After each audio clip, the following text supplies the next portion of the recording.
Welcome back. I got the haircut I promised, but that's not important. How many of you wanted to be in a band, wanted to form a garage band? Me neither.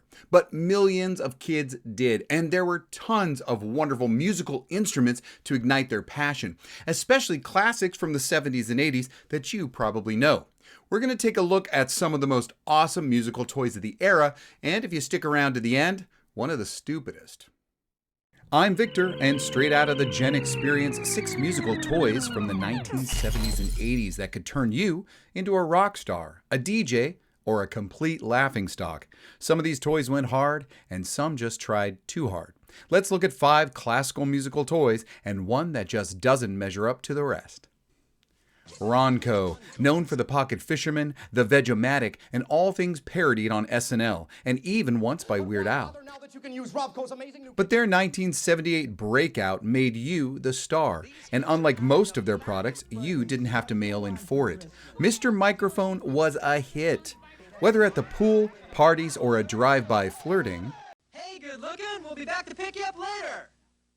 You could take center stage.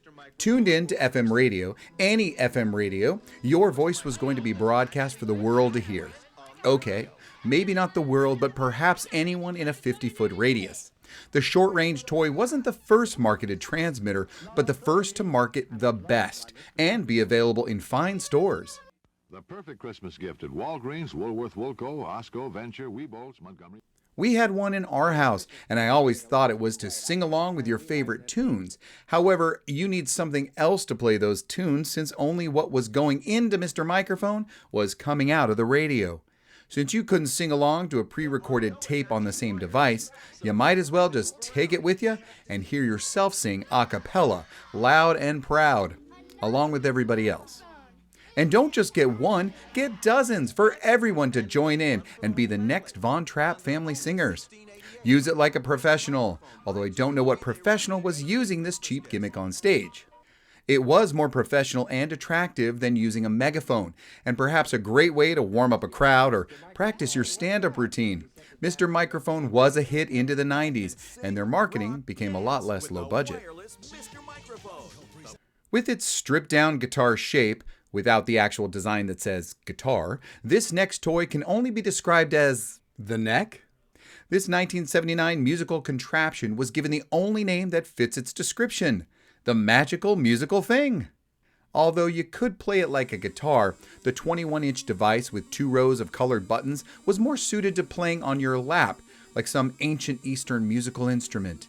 Except instead of ethereal strains of distinctive sound characterized by resonant timbre and a sustained tone due to its use of sympathetic strings, it was more annoying and buzzing like a cheap synthesizer that didn't even have strings like a sitar, although sitting was much more convenient. You're weird. Well, anyway, simply follow along with the playbook where colors will help you complete the tune by pressing the corresponding colors in successions. Way before Guitar Hero, the magical musical thing challenged you to follow along the color code and produce some well-known songs, albeit the pace was significantly slower than Guitar Hero. It was the FSR that made these magic. Force-sensing resistors are a material whose resistance changes when a force or pressure or mechanical stress is applied. Mattel pressured the consumer, and 3 million units were sold during that first Christmas season. The magic did wear off after about a month, and the musical thing was just another thing collecting dust under your bed. There were some top-name branded toy guitars available in the 60s and 70s. Elvis, the Beatles, even the Village People, and so many more. These hot celebrity faces lured you in to jumpstart your musical journey. But if you really wanted to get ahead of your rock-your-face-off dreams, you could have the Star Maker guitar. I know a few rock and rollers who would have begged, borrowed, then finally stole this next Mattel musical merchandise offering. This bad boy in its black and purple finish only had 1 string, but enough reverb to crumble a wall, with the most simplified playing technique. Strum the string and wobble the device for that sustained but pulsating hard rock note before hitting it again along with the buttons to play any of the 21 chords. Or even string slide for some professional heavy metal onstage performance while producing enough feedback for any parent's ears to bleed. This annoying bit of musical toy memorabilia had a lot going for it, and honestly may have kick-started a lot of young musicians' love for the stage and for guitar greatness. So I can't begrudge those artists whose imaginations may have been launched by this musical toy that could have been instrumental in their future headbanging. So many of the earliest musical playthings were tools to both help kids create or inspire them with music. The late 70s was busy doing that with the Star Maker guitar, the Magical Musical Thing, and even Mr. Microphone. Kind of. But here we are in all of his colorful drum major glory, Major Morgan, the electronic organ. Funny enough, that's exactly where you played this little guy and why he might have that perpetual smile on his face. The regalia of design was catchy, and the ease as to which it helped teach children basics in music and notes made this a hit for play school. Up to this point, we have the kid, tween, and teen audiences engaged, but Major Morgan was definitely for the more infantile set. Speaking of sets, Morgan's got a pretty big set of pieces, included with the toy, of course. Colorful cards of symbols and numbers were placed in the lower part, while a screen above it would display what you pressed on the membrane keyboard to make a familiar tune. Membrane. Membrane. That word has always been a little ick to me. How about you? The membrane keyboard, similar to the Atari 400, was easy and cheap to manufacture at the time, but prone to get run down and malfunction. Electronic gadgetry was becoming increasingly popular in the 70s, and exploring music was of a growing interest to the younger kids and would only increase. From 1979 to 88, Major Morgan was mainly blue, until he went red by 1989.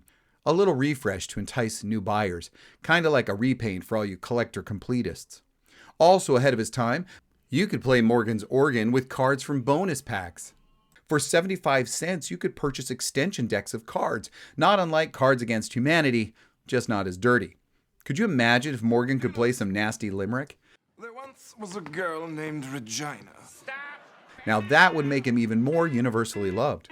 Truthfully, Major Morgan is a classic toy, well known and recognized. I bet many of you played with the Major. Am I right? Hey there. If you'd like to interact with me more than in YouTube comments, then go ahead and find the Gen Experience in Facebook or Instagram. Yep, just those two. And I'll work really hard to engage in the socials. Hope to see you there. To increase your young music producer toy arsenal, this 1978 Rhythm Machine was released by Mattel. And yes, you saw that right. It was the Bee Gees Rhythm Machine, although I never saw them market it or play the device for that matter. However, the 20-key 4-button contraption was used by a German techno group in 1981.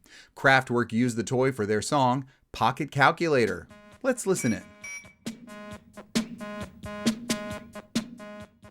Well, now you've heard what it can do. The Bee Gees machine thing included keys A through G.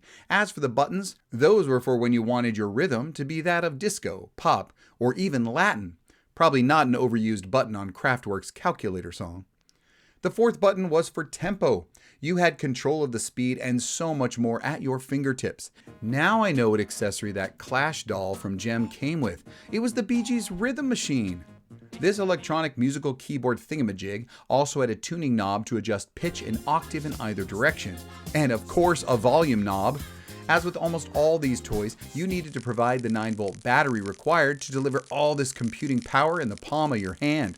There was also a music book provided in case you actually wanted to learn something instead of randomly hit buttons and keys like I would have done. How many of you remember this little beauty? Anyone? Anyone? Oh, I remember these well, and their commercials. They were hot for making music anywhere. Why lug around a drum kit when the world was your drum kit? No, I didn't have them, but their ad was so infectious, so in your face, so Outrageous! so totally 80s. That's right, we are out of the 70s and into the 80s with this familiar and popular musical toy from Nasta that had you taking the beat to the people, or to irritated bystanders.